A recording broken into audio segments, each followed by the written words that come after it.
il vostro punto di forza secondo voi? Perché riuscite ad attrarre tanti clienti dall'estero? Perché lei è marketing genius. È una macchina di pubblicità. C'è sempre qualcosa di fare, anche specialmente per i stranieri. La nostra vita qui è qualcosa interessante. Ma che strumenti utilizzi per la pubblicità? Facebook, Twitter, il nostro blog, il nostro sito del web. Facciamo un podcast. Ecco, che cos'è il podcast per gli italiani che non È lo un conoscono? programma da radio su internet, è tutto gratis. Quindi voi registrate delle audio, fate audio registrazioni. E che cosa registrate in queste registrazioni? È una storia divertente, oppure cose vi è successo normalmente, no? Quello che vi succede normalmente. Sì, Ad esempio, ecco, un ultimo podcast cosa riguardava?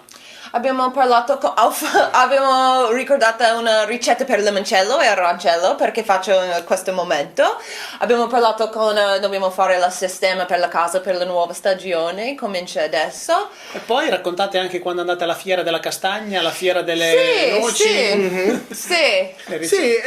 Ogni settimana, 2 settimane faccio un piccolo programma da 30 minuti, 35. Oppure un'intervista come con te, oppure con amici che hanno una gelateria a Fano, e questo è molto interessante per la gente. Una gelateria artigianale. Sì. Ascolta, ma non hai detto tutto, Ashley, perché dopo 1 anno, 2 anni che hai aperto, qualcuno come ti ha chiesto di scrivere degli articoli. Dove? Sì, per una rivista in Inghilterra, e questa era per tutti chi parlano inglese, arrivati agli Stati Uniti, Inghilterra, Australia, Una Canada. rivista anglosassone per i paesi anglosassoni. Sì. Per l'Inghilterra, America, Australia, Canada. Sì. E questo è molto importante perché vi ha dato visibilità. Sì. E Sempre poi, gratis. E poi siete su TripAdvisor tra i primi. Sì, TripAdvisor è molto forte adesso, è molto importante. Quando i nostri clienti escono, per favore mi fai un review su TripAdvisor. È gratis. Allora, parlando del futuro, voi avete creato questo format, si può dire. Quali sono i vostri programmi? Supponiamo che una famiglia, una coppia avrebbe piacere di prendere in gestione il vostro agriturismo. Lo cedereste volentieri oppure pretendete che abbia delle caratteristiche?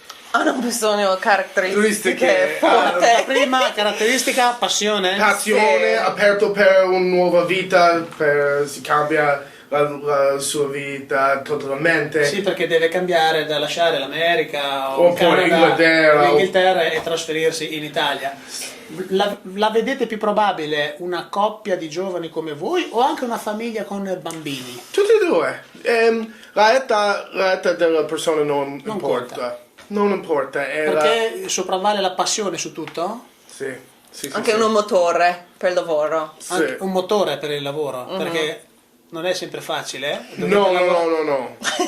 Bisogna lavorare tanto? Tanto all'inizio, però secondo me abbiamo un format giusta per queste cose, piccolo agriturismo. E se abbiamo trovare una coppia oppure una famiglia con queste caratteristiche, con le caratteristiche, potreste anche lasciarle in gestione. Come no?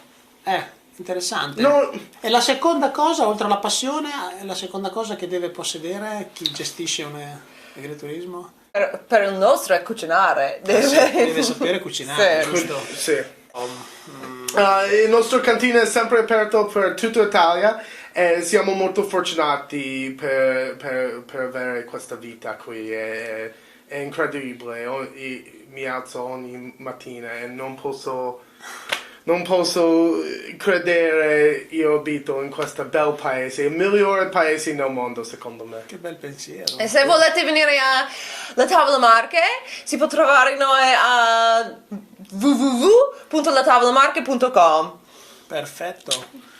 Facciamo un grande saluto, arrivederci alla prossima intervista. Ciao da Fabio Centurioni.